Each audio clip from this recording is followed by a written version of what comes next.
It is 1 o'clock, moments away from talking some Alabama football with Nick Kelly from AL.com. This is hour number 4, three-man front here on Jocks. Thanks for making us a part of your day. Nice, hot, humid day. Supposed to get a little bit of relief over the next 48 hours, but one thing's for sure, Landrum, when you get in your car, you need to make sure that AC is working properly. And we got the perfect place for you to go to get that checked out. Yeah, and if you're thinking, well, maybe it's not, or it's kind of been on the blink for a while, but I'll get it checked. Well, just take the weather outside right now. Let's just say you're driving on the interstate, you're cruising along, the AC's not working, you got the windows down, Pat, and it's not just totally unbearable. It's not comfortable, but it's not unbearable. But what happens like when we were outside of Atlanta this weekend and traffic just stops? Oh. And you're just sitting there on the hot asphalt with 102 heat index coming down on you. Well, it gets really, really hot, and that's when it gets into the danger zone. Make sure that your family is comfortable. The Garage in Pelham, they got new diagnostic machines that can handle even the newest refrigerants. And right now, they got a coupon there at the website, Pat. Air conditioning check, $25 off. Air conditioning repairs, should you need one, 15% off. No, absolutely. And it's at thegarageinpelham.com. That is the website. And whether it's your AC or you need an oil change, how about brakes are squeaking? You need some new brake pads. They got tires too. That's right. Alignments, tire rotations, balancing, tune-ups, fuel injection service, belts, hoses, timing belts, water pumps, you name it, they got it. They're a full-service garage. And the best part, these are people that you go to church with. These are people that you see in the grocery store. This is not some national chain. They are committed to our part of the world, and they're willing to help you. And, people are able to drive from all over our listening audience just to the Garage in Pelham because that's the kind of business and the people they are. Yeah, and this one coming in from Donovan, just one of those reviews. It's 5 stars, no surprise there, but just from August the 15th. I've been going to the garage for several years to have regular maintenance service appointments. They're very efficient in every aspect of servicing my vehicle. I'm usually able to wait in their lobby while everything's completed. A truly positive experience each time. Robert, Richie, the fine folks, and Bob, the owner, they're at the garage. They're going to be there to take care of you. And don't forget about convenient perks, including after-hour drop-off, pickup, free local shuttle service, online scheduling. TheGarageInPelham.com. Remember that website and take advantage of just some wonderful people that will take care of you at the Garage in Pelham. Yeah, make sure you tell them that Landrum and Pat sent you. Absolutely. Joining us now on the Higginbotham hotline, Nick Kelly from AL.com covers the Alabama Crimson Tide. He joins us now on Three-Man Front. So, Nick, we were just reviewing some of the quotes from Ryan Grubb. And I want to start with this one because the number one question we get, and it's probably the same question you get a lot of, is E.J. Crowell. Everyone wants to see him on the practice field, and every time somebody asks a question about him, they say, well, he's close. It's not season ending, but he should be ready for the first game. Can you help us kind of dissect that and understand that definition? Yeah, it's a good question because I've been trying to figure it out myself as just how nagging this is. I mean, the stuff he was dealing with in the spring, I think the reason that they shut him down was to make sure that it didn't pop up again, to try to minimize essentially like he had to – I'm not a doctor, so I'm trying to figure out how to put this, but essentially like they had to just stop it completely and not risk anything. And so that's why they didn't practice him anymore in the spring. And I don't know if this is the same injury or not. So I'm not going to speculate if it is, but they don't seem to be concerned that it's long-term. Like, I mean, the Alabama's collective said that it was a minor ankle tweak, I think was the phrase that was used.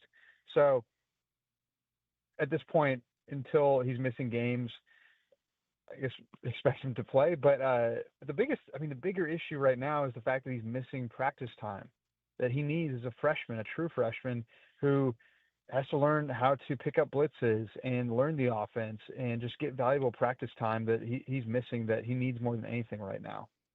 With the absence, at least for the foreseeable future, of A.K. Deere and going down expected to miss at least 6 weeks, what challenges, potential issues does that present in your eyes when you look at that running back room in the first part of that schedule? Yeah, I mean, it's not ideal. I'll say that. I mean, when you're trying to get this thing going again and get it revved up, having two guys who, I mean, one, A.K. Deere, who was, from all indications, having a good camp, was having a really good scrimmage, scored a touchdown and then got injured. Then you have him out, and then EJ Carell until he is healthier. More so when he's ready to take the field for you. That might not be immediately when he's healthy, just because he has to learn. He might have the highest upside of anyone in that room. Having those two guys out as you're trying to revive the run game that's not a good thing. And I'm not saying it's over, they're doomed or anything like that, but it doesn't help.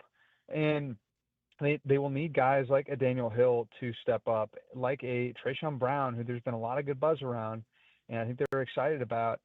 Let's see what he can do. So his upside is intriguing, and he could certainly help. But yeah, it puts a lot of weight on the shoulders of these other guys who are healthy in the room. I want to ask you about the wide receiver core because Lottie Brooks, he returned to practice today. They say that Ryan Coleman Williams is having an unbelievable camp so far. Just talk a little bit about that, or not the running backs room, but the wide receiver core and what you've heard in the buzz. And does this group have the ability, if the offensive line can give whoever the quarterback is time, this could be a special group? It's exciting, I think, if you're an Alabama fan, for what this group could be, because it starts at the top. If Ryan Coleman Williams plays to the potential he can play to, and he minimizes drops. I mean, I made sure to ask all the people that were watching the scrimmage last week, hey, did you notice Ryan having any drops or anything? And no one I talked to could remember even one. So if he can minimize drops, I mean, he has true star potential. And it starts there. So if you have that, that's already a great place to be in, no matter who's at quarterback. If you got a superstar at wide receiver. Latavius Brooks, I mean, certainly a guy that if he can capture what he did in the Oklahoma playoff game, can be a really special player for them too. So you really like what those two could be together as that top two options there. But then you also look at the rest of the room where you've heard good things about Derek Meadows in camp, and he's made some plays, and he's that big-bodied receiver. And then Tadarian Morgan, maybe it's not right away. Maybe it's halfway into the season. Maybe it's next season when he makes a huge impact. But, the dude does not look like a freshman, so you're excited about his potential. And then Rico Scott, you can't rule that out either because him being a contributor because, he's got some really good speed. He's a good option. He's been in the offense for a couple of years. So, yeah, and then if they can get Noah Rogers back and healthy at some point during the season, you feel pretty good about the group. So I think the group overall is trending up, but they have to go do it on Saturdays and prove that it's not just hype. What does the tight end position look like to you at this point? One of the strongest position groups on the team, really. I feel that good about what they've got there. They've got depth. They've got different types of just receiving options there. They've got good blockers. Josh Ford is good. I think he could be a dude for them in the similar way that, CJ Dupree, Robbie Oots, the way they were there. And so everything you hear about this tight end room is really positive. And I think they use them a lot in the first scrimmage. You not only heard about, I think, a touchdown or two, but also a lot of targets for tight ends. And that, more than anything, when you're breaking the quarterback into college football, a tight end is his best friend. A tight end is any quarterback's best friend, if we're being honest here, but especially a quarterback who needs just a good option when a play breaks down or just something to get the ball out. Maybe if your offensive line isn't protecting you as much as you need them to. Look at what Josh Cuevas did in this offense when he was healthy last year. So I think that position group is not only one of the strongest on the team, but could help this team more than I think most people think. Nick Kelly joining us from AL.com, covers the University of Alabama athletics for AL.com. Let me ask you just mentioned the offensive line. How is that coming together from the people that you talked to and people that was witness to the scrimmage? Delgatti, a lot of people saying that he's doing really well at center. I know he's a little bit undersized, but so was Brailsford. So just kind of take us there in that O-line room and the competition still remaining. How much time you got? Because I got a lot of thoughts, a lot of things I've heard, and we go off at 2:00. We'll okay. Tell Paul. Hey, we'll stretch. I'll call Paul. I'll say, Paul, we need an extra 15 minutes for Nick. So go for it. Perfect. It's Wide open. About what I need. I need a good hour here. Go for it. No, I think there are some signs of improvement from the spring. I think it's not all doom and gloom. So I'll start with that positive. How about that? But overall, I still have a lot of concern, and I think they still have a ways to go. It's hard in the scrimmage setting because you heard so much good about the defensive line, and what was the success of that defensive line because this is a world-class, high-level defensive line, or was it because Alabama's offensive line was struggling? That's kind of the question I think everyone's asking themselves right now, based on if you were at the scrimmage or if you heard about it. And that's kind of where I'm at. I'm kind of wondering where that separator is. But I would tend to think that there's some truth in the middle there, that Alabama's defensive line is pretty dang good, and Alabama's offensive line still has room to grow and improve. So I can't say I feel good about it yet, because I don't. And I think that they're going to need time to gel together. And it might not be their gangbusters good at game 2 or even game 3, but maybe by the mid-season mark, when they've played enough together, they've got enough snaps, they're in a better spot. So I think it's a long-term play right now in terms of they're not just going to instantly be better. But if we're going left to right, I mean, Jackson Lloyd, I think a lot of folks are high on. Athletically, I think he's a really good option there, but he's inexperienced. So we'll kind of see how that goes. Left guard, Mel Aldrip has maybe been the surprise of camp as a guy who has kept William Sanders at bay. Now, William Sanders has dealt with injuries, whether it be in the spring. I think he's been banged up some, maybe in this camp. So that probably hasn't helped his availability there. But Mel Aldrip, what a nice surprise that it doesn't seem like, all right, well, I guess we got to play this guy. It's like, no, this guy is impressing people. So you like the intrigue there, but he's a second-year guy. And then at center, you mentioned Rayson Delgatti, who, yeah, he's undersized. But I will say that's not my biggest concern, because I think he's 15 pounds heavier than Brailsford was, and I think he's got an inch on Brailsford height-wise. So he's technically bigger than Brailsford, and Brailsford was a good SEC center when he was healthy. To me, it's more, how does he adapt to this level of play? It's not, is he big enough? It's, can he adapt? And that's my biggest question heading into this season, because he's going straight from Cal Poly to Alabama. Josh Cuevas is a former Cal Poly guy, but he went to Washington first, then Alabama. And Parker Brailsford is a smaller center. Well, he was starting at Washington and was on a Joe Moore offensive line. So how does that translate? Right guard, you have to feel good about Michael Carroll. I mean, he brings an intensity and aggressiveness I think is going to help them a lot in the interior, maybe get the run game going a little bit more. Right tackle, we're kind of wait and see mode. Javen James seems to be fending off Nick Brooks for now, and we'll see if he can keep developing. But I certainly can't say I feel the utmost confidence in that position, because Kalen DeBoer mentioned he doesn't have any glaring weaknesses, but he also doesn't have any glaring strengths, and that doesn't exactly inspire a ton of confidence in me with that kind of assessment. So we're just kind of wait and see mode to see where this offensive line ends up. But certainly the group worth following, and frankly, the group that will determine how this season goes. Hanging out with Nick Kelly, covers Alabama football, part of AL.com, and joining us on the Higginbotham hotline. As long as he stays healthy, we have not seen a game yet. We've seen plenty of his tape, but really like what I'm hearing about Devin Tompkins, a USC transfer defensive lineman. What can you tell us about what you've observed from his play and overall that group as a whole? Yeah, he's a difference maker type, and he is a guy that I think can be better than LT Overton. LT Overton had some really nice things and did some really nice things for Alabama. But I think you have a chance with Devin Tompkins to be a guy who really takes that one step further and really elevates that bandit defensive end position. And the great thing is you can move him inside and outside. Like, he can play 3 technique if you want to. If you want more of a nickel heavy, DB heavy type of defense, you can move him inside. But I think he's going to really help them off the edge. And don't forget too, they've got Yanze Pierre still. So if you have a guy opposite Yanze Pierre who offenses have to account for, which from all indications seems like Alabama does, and Devin Tompkins, that is going to help their pass rush. And so I've been hearing good things about him for months upon months, and I'm just excited to see him in some game action, see how he fits in the defense. So certainly intrigue there. And I think he leads a group that overall, front seven wise, you have to feel pretty good about right now. And again, maybe it's a little skewed because of Alabama's offensive line, but they've got guys who more look the part. And I think this will be a defensive line that has a chance to look and feel a lot more like what Alabama defensive lines have in the past. Nick, I want to ask you about the secondary. That was supposed to be their strong suit coming into the season. Just like with every team, you got injuries. Right now, Jordan Edmonds is out. So talk about the DB core and what that might mean if Edmonds is out for a little while longer. I know they started moving some other pieces around, training them today at practice. What does the DB room look like the rest of the way? Yeah, I mean, if there's a spot you can afford to lose anyone in, it's DB, and not that you want to lose anyone, but I think that just the work that they have done, whether it's on the personnel side, the front office side, to bring these guys in, or it's the work of Mo Linguist and Jason Jones coaching those groups. You know, Mo works with the cornerbacks and Jason works with the safeties. I mean, they just have so many options.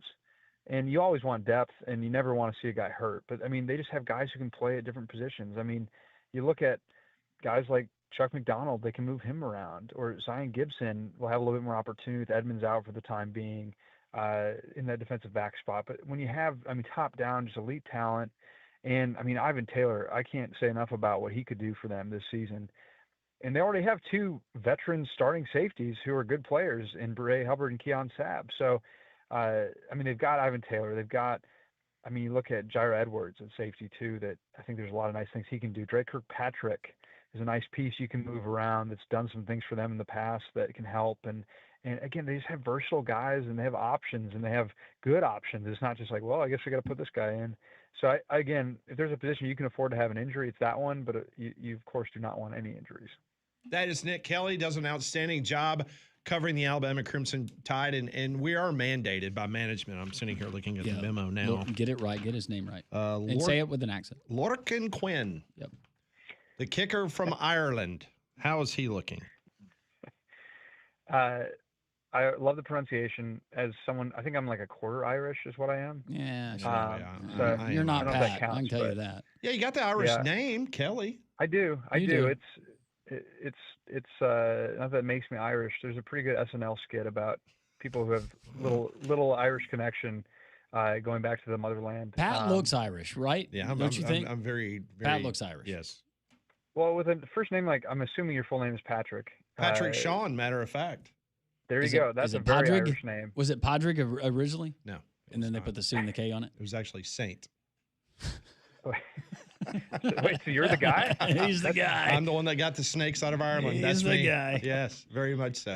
Pat, your life has just gone downhill ever since. Now you're just hosting sports radio? Like what? I know, it's crazy. It's nuts. You were a saint, and then, man. I know. Anyway, Lorcan, no, we can get off You started a lot of churches. I did. Big time. All right, back to Lorcan. I understand that is, all kidding aside, that is a really good competition between he and Connor Talty, correct?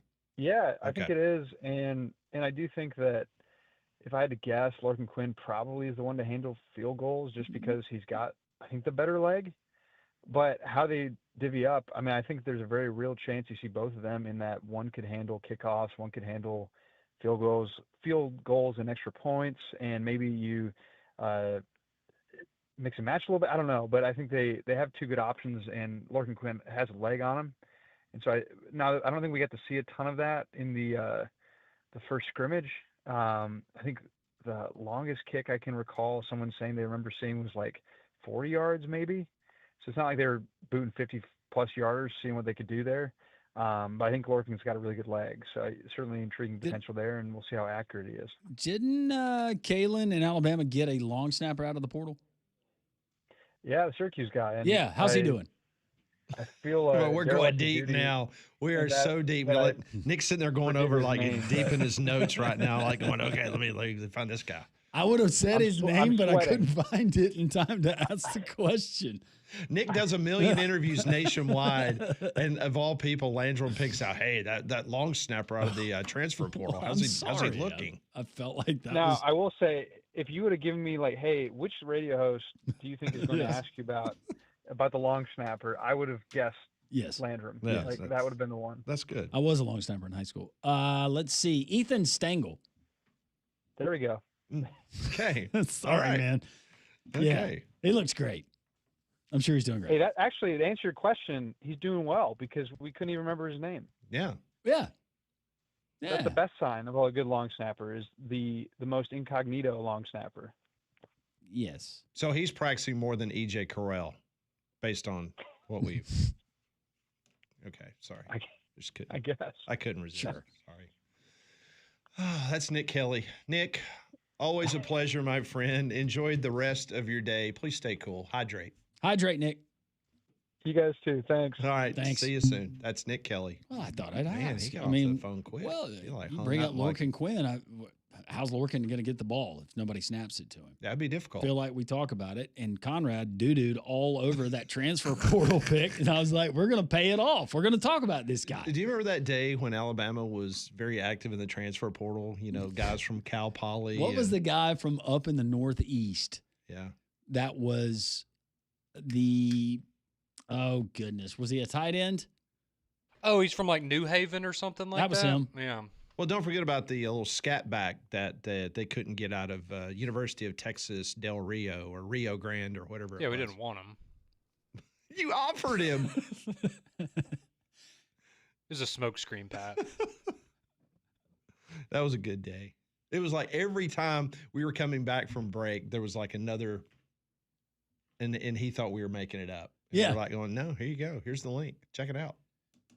Well, it got to the point where some of the names and the guys where they had gone to school and would be transferring, I kind of thought it was like, wait, I thought you were having fun at his expense. No, and, they were all And then I was like, legitimate. no, these, okay. You we're guys going fell this for it route. every time.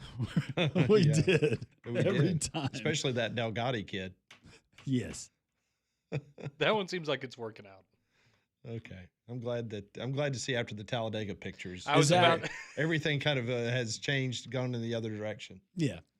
Is the, well, I had former Alabama players that played on the offensive line text me that picture. Like just Yeah, he looked like a linebacker. in high school, Okay, fair. not in the SEC level. They started sending him to, B-fills or, whatever, something on campus every day. 3 meals a day. Loaded him up. Okay. Well, good. Well, that's working out. That is Yeah. Nick Kelly. He joined us on the Higginbotham Hotline. Higginbotham is your one-source solution for insurance, financial, and HR services. We roll on this Reaction Monday. Your text and phone calls next.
Text line is open 205-834-9450. That's also the phone number.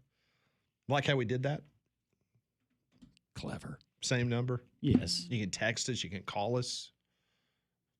Same number, 205-834-9450. Texts are coming in. If you missed any of our interviews from today, Mike Gittins, Scott Hamilton, Nick Kelly, you can download the Three Man Front podcast. Take us along wherever you go. Jocks 94.5 app. I know most kids are back in school. Parents are getting back into their fall routine. We've got high school football starting on Friday night, which then means middle school football, JV activities. You got soccer, volleyball, all these things that is currently going on in the high school realm. So take us along wherever you go and you miss an interview. You can always download the Jocks 94.5 podcast, the Jocks 94.5 app, and you can watch us on YouTube. Hit that subscribe button. Yep. I would take it to the text line now, 205-834-9450. Pizza Larry says, unfortunately for Pat, going back to St. Patrick, Orkin Quinn, it's what have you done for me lately, world? Fifth century miracles don't do anything for you. Makes sense. Is there really a player named E.J. Crowell on the Bama roster? Started to sound like an AI-generated character. Bama's running back room is cursed, all caps. How crazy is this? So Alabama hasn't had a 1,000-yard rusher or receiver in 5 years. And the last time they did, they had two in the same team. They had Jameson Williams and Brian Robinson Jr. So they had a 1,000-yard rusher, 1,000-yard receiver. They played for the national championship. Since then, nothing. They're becoming Auburn in the receiver world. Oh. Running back-wise, Auburn's okay. been fine, but the receiver thing. As a Bama fan, should we consider Kalen DeBoer to be Alabama's Mark Richt? I actually can't believe that's the first time we've had someone text that in. So he's going to go to Miami after this?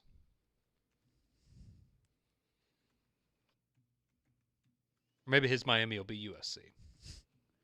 I don't have to click on the link, but the question underneath the link from one of our listeners is, look who's number 5. The link is StatMuse, hitters with the most strikeouts this season. I'm guessing that Austin Riley is number 5. Is it Austin Riley? Good old Mississippi Blue Eyes. Tell you what, he's had a heck of a second half. Yes, he certainly has.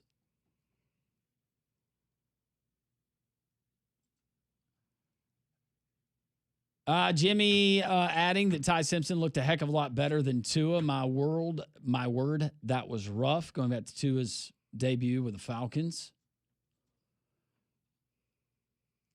Don, happy Monday, everyone. Great interview with Mike G. Well, no respect for AU, of course. After 5 bad seasons, we have to prove ourselves again, which I understand. But now...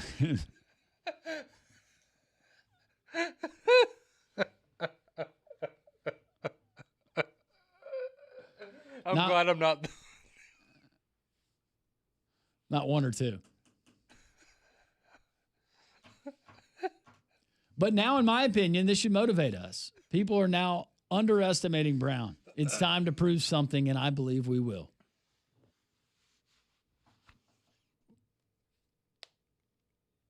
Thank you, Don, for the day.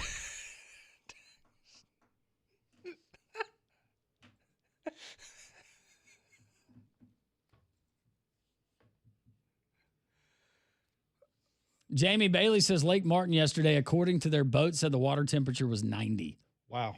Oof. Jason sentiments remembering one Joe Dean Jr. and his passing over the weekend. He says Joe Dean Jr. class act all around. And Kyle says, assuming the rest of Bama's backfield stays healthy on a scale of 1 to 10, with 10 being high, what's your confidence level in running back room to withstand missing A.K. Deere and E.J. Crowell for the first few games, assuming that E.J. isn't ready to go? On a scale of... I'm sorry. I'll go a 4. I'll go 4. I don't love that. Oh, look.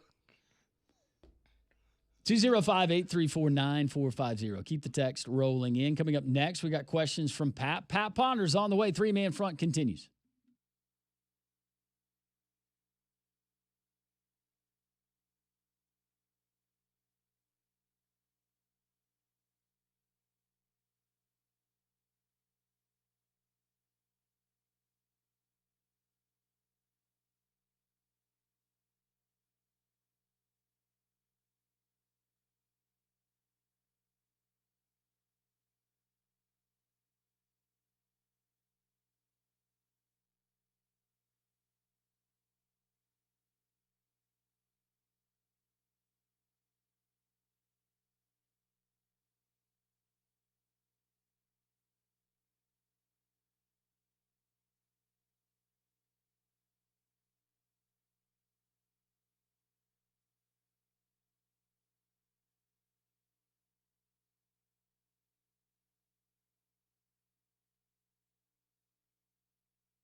133, three-man front. We got Pat Ponders coming up. Want to remind you, our friends at Stark Exterminators, they've been family-owned for over 62 years. Do what the Roberts family does. We turn to Stark. Matt is our team member. He came out to our house last week, and he made sure that I was there. And they call ahead, and they say, hey, when's going to be a good time to come by? Now, they can come by your house, and they can do all that they typically do without going inside if you choose to let them do that.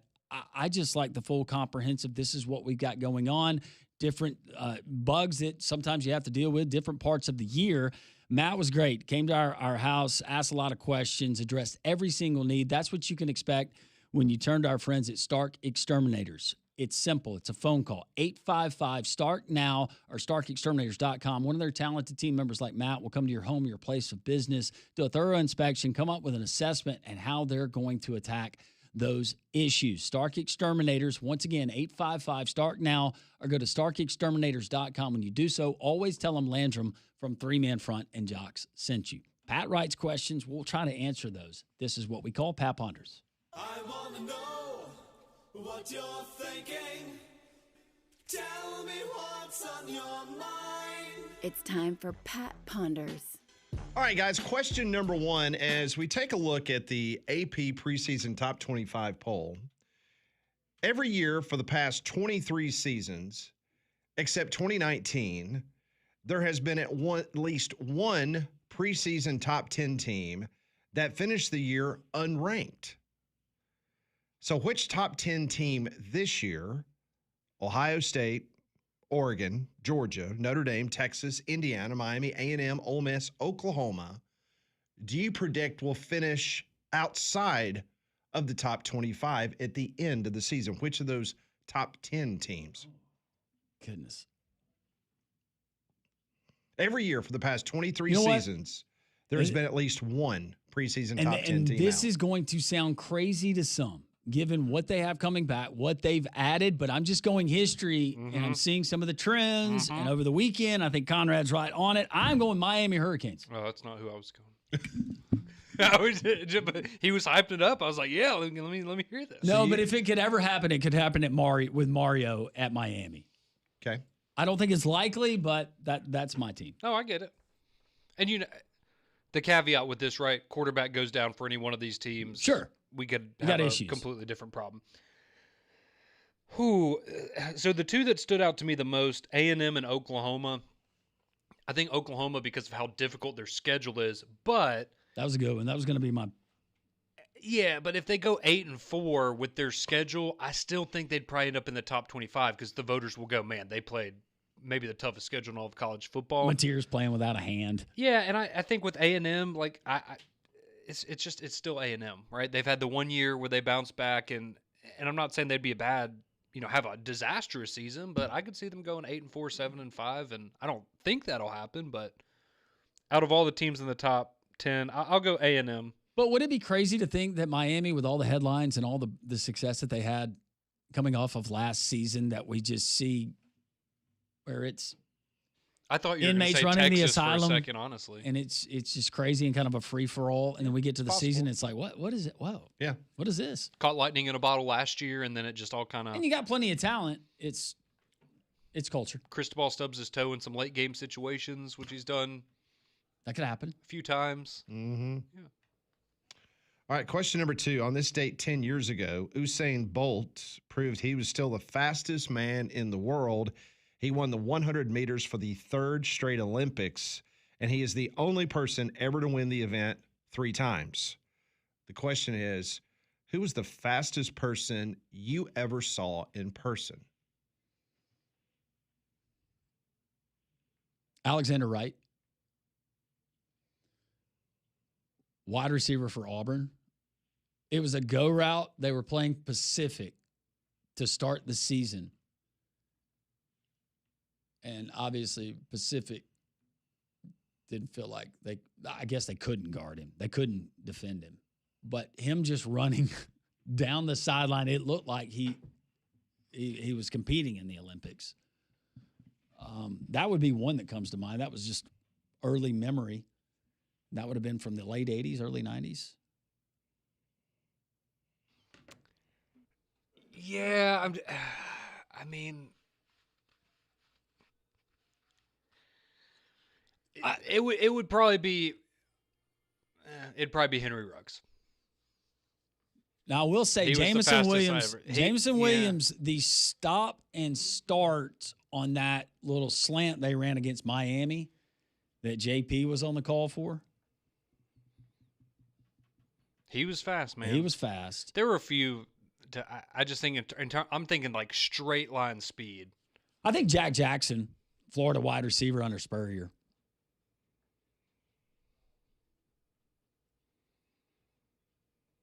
There's a lot of guys you could pick from, but I'd probably go. I mean, he ran a 4.2.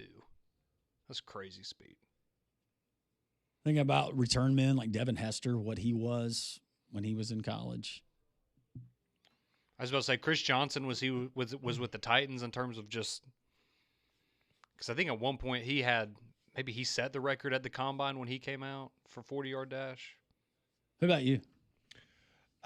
Probably just because I saw him so much, and I would literally be on the field next to him. Noah Igbenogany. Yeah. You know, he was a all-state track star. Yeah, that's right. He won state championships in track, and he was unbelievable. And obviously, he went to Auburn, still in the NFL as a DB now. Because if you remember, he went to Auburn as a wide receiver. Mm-hmm. But yeah, he was phenomenal. I will tell you, I mean, when Julio Jones caught the swing pass against LSU, I was literally where he was lined up. I was standing right where he was, and I saw the whole thing happen. And just, I'm not saying that Julio was faster than Ruggs or anybody else, but just the ease and the speed. Yeah. I was about to say how long his legs are and just like the.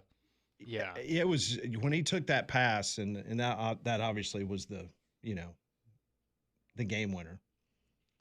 I got to see Sammy Watkins when he was at Clemson. Yeah, he was another good one. He could burn. Yep. All right, next question. Scotty Scheffler won the FedEx St. Jude Championship yesterday at -17. He was 8 strokes ahead of runner-up Si Woo Kim. It's tied for the largest win of his career and tied for the second largest win by anyone at a FedEx Cup playoff event. If you had to pick one athlete to dominate their sport right now, are you taking Scheffler or someone else? Like who's the most dominant athlete in one sport? Yeah, if you're going to take one guy to be the guy in his sport and to dominate. Scheffler's good, but he hasn't. I mean, It was he's his been first. consistent this year. I was supposed to say he It hasn't was his won a first lot of win events. since January. Yeah, exactly. It's been 8 months. But we since all know he won. he's the best right now.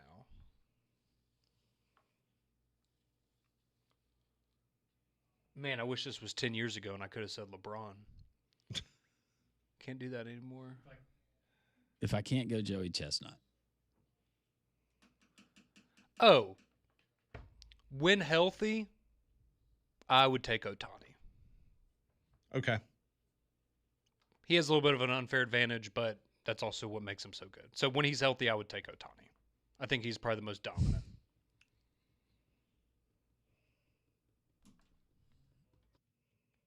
Joey Chestnut's good, though. Because he set the bar so high for him. Like, there's such a big gap between him and everyone else. You don't even know anybody else that eats hot dogs.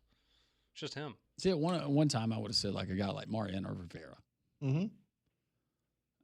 I never would have said a guy like Paul Skeens because of the success that he had or that you guys have against Paul Skeens. Plus, I see where Paul Skeens is dealing with some stuff. You talking about those pictures? Yeah. Yeah. No, those are good ones. Scheffler would be my guy. He's steady Eddie. Yep.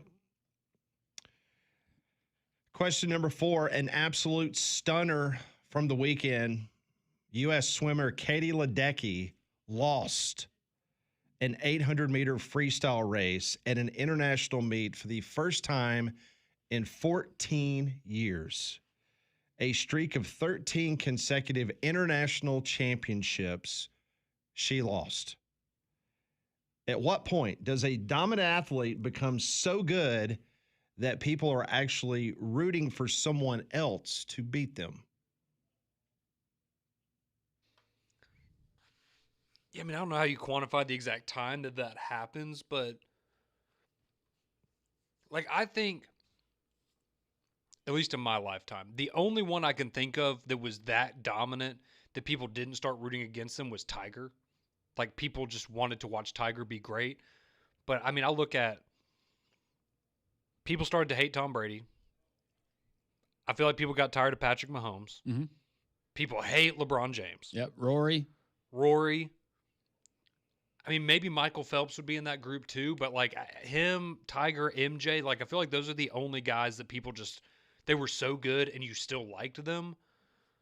But yeah, I mean, I feel like once you've been the best at what you do for 5 years, I feel like that's when people start to get tired of you. Yeah, I felt like Jeff Gordon was that guy in racing for a Yeah, while. it's true. A lot of folks here in this part of the country didn't care for it. I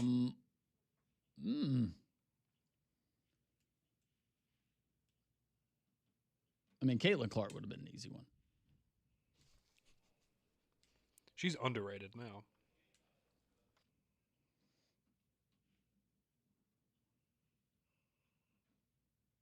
Anybody you think of?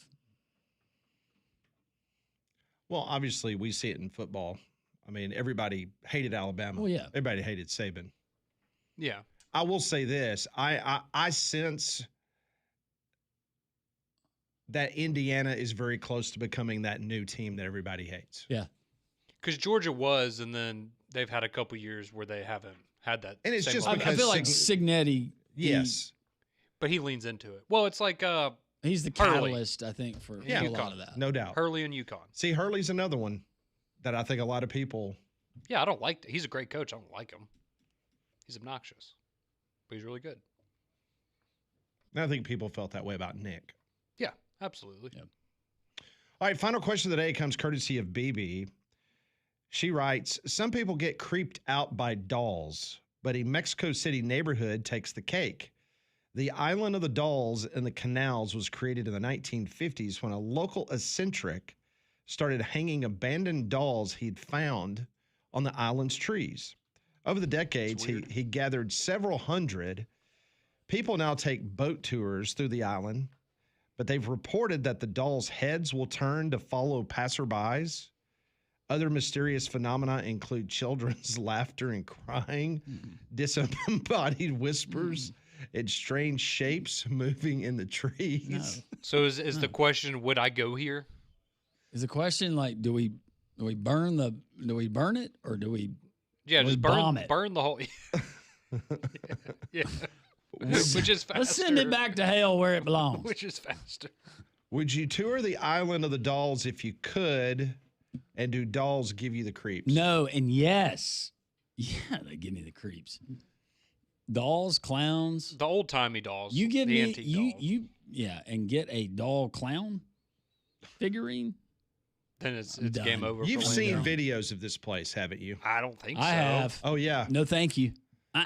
yeah. I've seen multiple like little documentaries and stuff. of What was the horror movie paranormal with people. the doll's eyes open? I feel like we probably gotten that in more than one, but what was the? Chucky? That was another one. The Annabelle movie? That's like Yeah. that's the creepy What's doll. the? That's like the Conjuring people. Like they have that. There's like that museum of haunted junk, yeah. and that's like the centerpiece is that doll. Who was the girl? The redheaded doll girl? Not- Raggedy Ann? No. Was it Megan?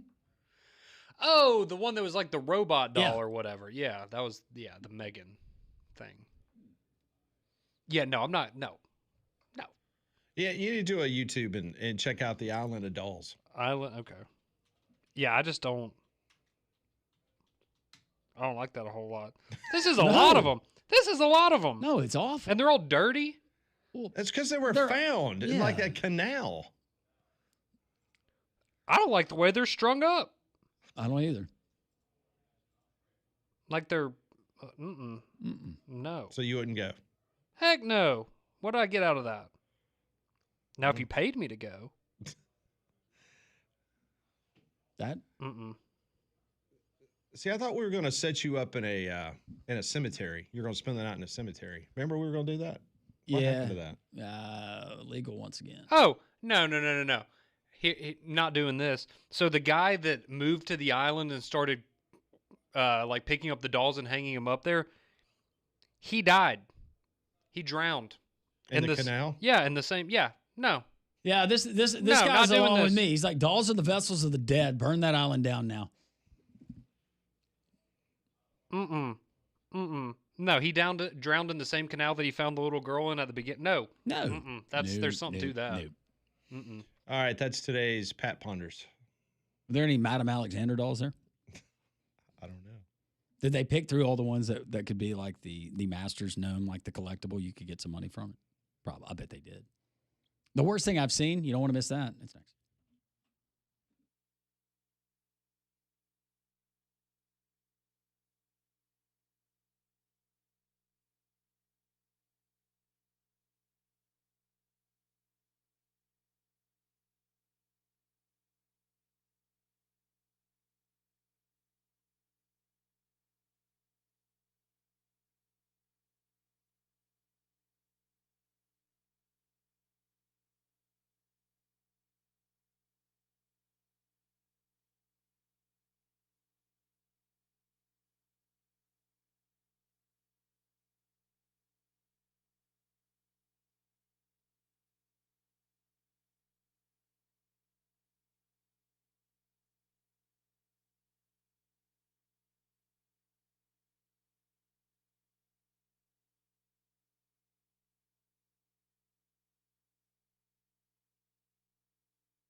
Three-man front as we continue. You asked for it, you're going to get it. It's the Monday edition of The Good, The Bad, The Worst Thing That I've Seen. Here it is. Enjoy.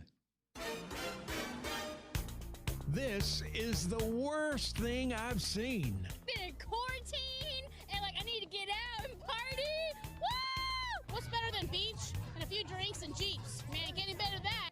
Law enforcement's definitely made their visitability and made people chill out and not be as crazy. The cops are doing their job as long as they don't be mean to people who are actually being innocent.